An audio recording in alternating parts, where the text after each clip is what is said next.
ہمارا مسئلہ پتہ ہے کیا ہے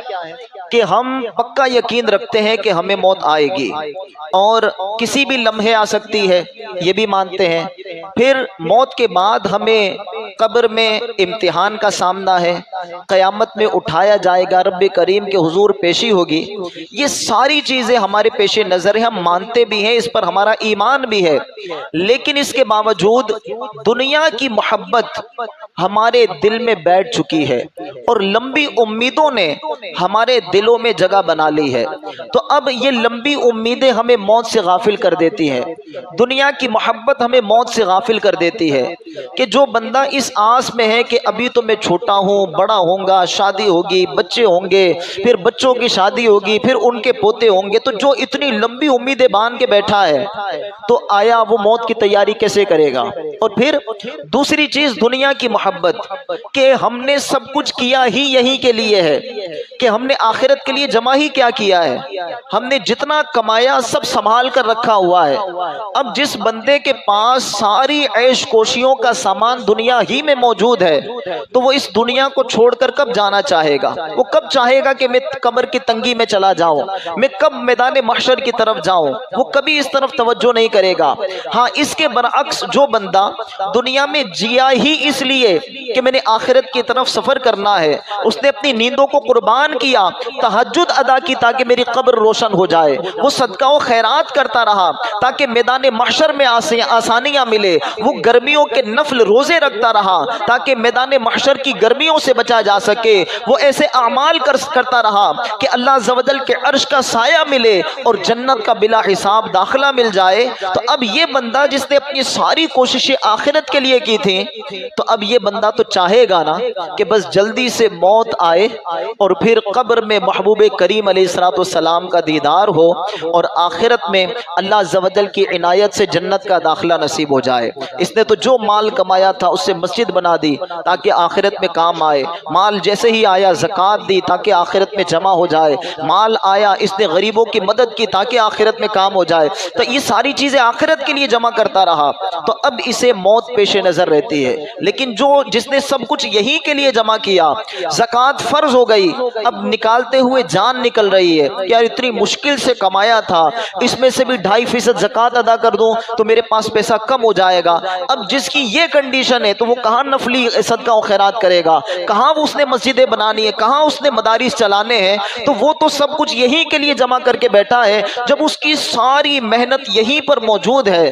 تو وہ یہیں رہنا چاہے گا، یہاں سے آگے کوچ نہیں کرنا چاہے گا۔ اور ہماری سب سے بڑی پریشانی یہی ہے، لیکن حقیقت یہ ہے کہ ہم انتظار کرتے ہیں نا کہ لمبی امیدیں ہیں، ابھی بڑھاپا آئے گا، پھر بچے ہوں گے تو جناب پھر ان بچوں کی شادیاں دیکھنی ہے، فلاں کام کرنا ہے، لیکن یہ یاد رکھیں کہ ملے خاک میں اہل شاہ کیسے کیسے، مکی ہو گئے لا مکاں کیسے کیسے، ہوئے نامور بے نشاں کیسے کیسے، زمین کھا گئی نوجوان کیسے کیسے، جگہ جی لگانے کی دنیا نہیں ہے، یہ عبرت کی جا ہے تماشا نہیں ہے۔ ہماری امیدیں کیسی ہیں؟ نبی رحمت علیہ السلام نے بڑے پیارے انداز میں ہمیں سمجھایا۔ آقا کریم علیہ السلام نے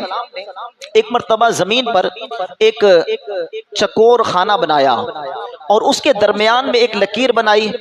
اور پھر اس کے ارد گرد بہت سی لکیریں بنائی اور ایک لکیر اس خانے کے باہر بنائی۔ پھر آقا کریم علیہ السلام نے ارشاد فرمایا کہ یہ جو خانے کے درمیان کی لکیر ہے نا، یہ انسان ہے، اور یہ جو چکور خانہ ہے فرمایا یہ موت ہے جو انسان کو چاروں طرف سے گھیرے ہوئے ہے، اور یہ جو چھوٹے چھوٹے لکیریں ہیں فرمایا یہ آزمائشیں ہیں، مصیبتیں ہیں کہ ایک سے جان چھوٹتی ہے، دوسری چمٹ جاتی ہے، دوسری سے جان چھوٹتی ہے، تیسری چمٹ جاتی ہے،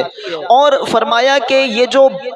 اس خانے سے باہر لکیر ہے فرمایا یہ لوگوں کی امیدیں ہیں کہ ان کو امیدیں اتنی لمبی لمبی ہیں کہ موت بھی آ جائے تب بھی ان کی امیدیں ختم نہ ہو، ان کی جو پلاننگ ہے بڑی لمبی ہے۔ سیٹھ جی کو فکر تھی 1 کے 10 کیجئے، موت آ پہنچی کہ مسٹر جان واپس کیجئے۔ تو ابھی تو پلاننگ تھی کہ ابھی تو یہ کرنا ہے، وہ کرنا ہے، وہ کرنا ہے، لیکن موت نے ہمیں چاروں طرف سے گھیرا ہوا ہے۔ یہ حدیث پاک ہمیں جھنجھوڑ رہی ہے کہ جس طرح اس لکیر کو اس خانے نے گھیرا ہوا تھا، فرمایا ایسے ہی انسان کو موت نے گھیرا ہوا ہے۔ ہمارے چاروں طرف ہم غور کریں تو موت کے اسباب نے ہمیں گھیرا ہوا ہے۔ یہ بجلی ہے نا، یہ بھی موت کا ایک سبب ہے کہ اچانک جھٹکا لگتا ہے، بندہ موت کے گھاٹ اتر جاتا ہے۔ ہماری گاڑی ہے، ہماری بائک ہے، یہ بھی موت کا ایک سبب ہے کہ اس کے ذریعے بھی ایکسیڈنٹ ہوتا ہے، بندہ موت کے گھاٹ اتر جاتا ہے۔ ہمارا کھانا کہ بعض اوقات گلے میں اٹکتا ہے اور موت کا سبب بن جاتا ہے۔ ہمارا پانی کہ وہ اچانک سانس کی نالی میں جا کر سانس کو روکنے کا سبب بن جاتا ہے اور بندہ موت کا شکار ہو جاتا ہے۔ یہ بیماریاں، یہ آزمائشیں، یہ چاروں طرف سے موت کے اسباب نے ہمیں گھیر رکھا ہے اور ہمارے سامنے ہے کہ بھلا چنگا سویا ہوا بندہ اچانک موت کا شکار ہو جاتا ہے۔ اب ہمارے سامنے موت کے اتنے سارے اسباب ہیں اور موت نے چاروں طرف سے ہمیں گھیرا ہوا ہے، اور آزمائشیں ہیں کہ ایک سے نکلتے ہیں دوسرے میں گر جاتے ہیں، دوسرے سے نکلتے ہیں تیسری آزمائش میں گر جاتے ہیں، لیکن اس کے باوجود ہماری امیدیں کتنی ہیں؟ اتنی کہ اگر ہماری موت بھی آ جائے تب بھی ہماری امیدیں اور ہماری خواہشات ختم نہیں ہوتی۔ تو پیارے محترم اسلامی بھائیو، یہ حدیث پاک ہمیں جھنجھوڑ رہی ہے کہ تمہاری امیدیں ختم نہیں ہوں گی، اس سے پہلے ہی موت آ جائے گی۔ تو عقل مندی کا تقاضا یہ ہے کہ بندہ موت کی تیاری کرے۔ نبی رحمت علیہ السلام نے ایک اور مثال کے ذریعے ہمیں سمجھایا، فرمایا مثل هذه الدنيا مثل صوب شق من اوله الى آخره، فرمایا اس دنیا کی مثال ایک کپڑے جیسی ہے، اور کپڑا بھی وہ کہ جو شروع سے آخر تک کٹا ہوا ہے، فبقي متعلقا بخيط في آخره، بس آخر میں ایک دھاگے کے ساتھ اٹکا ہوا ہے کہ ایک کپڑا ہے، اس کو بیچ میں سے ہم کاٹیں، بس آخر کا ایک دھاگا ہے، فرمایا وہ دھاگے کی طرح اٹکا ہوا ہے، فرمایا کہ پس قریب ہے کہ یہ دھاگا بھی ٹوٹ جائے گا، اور وہ جو آخری دھاگا ہے نا وہ ہماری زندگی ہے۔ آقا کریم علیہ السلام نے کیسے سمجھایا ہے کہ انسان کی زندگی ایک کپڑے کی مانند ہے، کپڑا بھی وہ جو پورا کٹا ہوا ہے، صرف آخری دھاگے سے رکا ہوا ہے، اور جیسے ہی وہ آخری دھاگا ٹوٹے گا اور انسان کو موت آ جائے گی۔ یہ ہماری زندگی کی حقیقت ہے کہ ہماری زندگی کیا ہے؟ سانس ہے، بس اچانک چلتے چلتے رکی اور بندہ اس دنیا سے چلا گیا۔ تو ہمیں اس دنیا میں کیسے رہنا ہے؟ ایسے کہ جیسا بندہ مسافر ہو۔ مسافر جب سفر کرتا ہے، آپ نے ٹرین کا بسوں کا سفر کیا ہوگا، تو جب اسٹیشن پر ٹرین رکتی ہے تو آپ میں سے کوئی ایسا ہے کہ جو وہاں RCC گھر بنا لیتا ہو کہ نہیں جناب اب چونکہ یہاں ٹرین رک گئی ہے میں RCC گھر بنا لوں، اس میں AC لگوا لوں، اس میں ماربل لگوا لوں، اس میں عالی شان فرنیچر ڈلوا لوں؟ کوئی ایسا نہیں کرتا۔ تو فرمایا کہ زندگی میں دنیا میں ایسے رہو جیسے تم مسافر ہو، کہ مسافر بس ایک خیمہ لگا کر گزارا کرتا ہے کہ بس یہاں سے بس ضرورت کی چیزیں لی، پھر ٹرین چلی جائے گی، میں نے واپس بیٹھنا ہے۔ تو ہمارا حال یہی ہے کہ ہم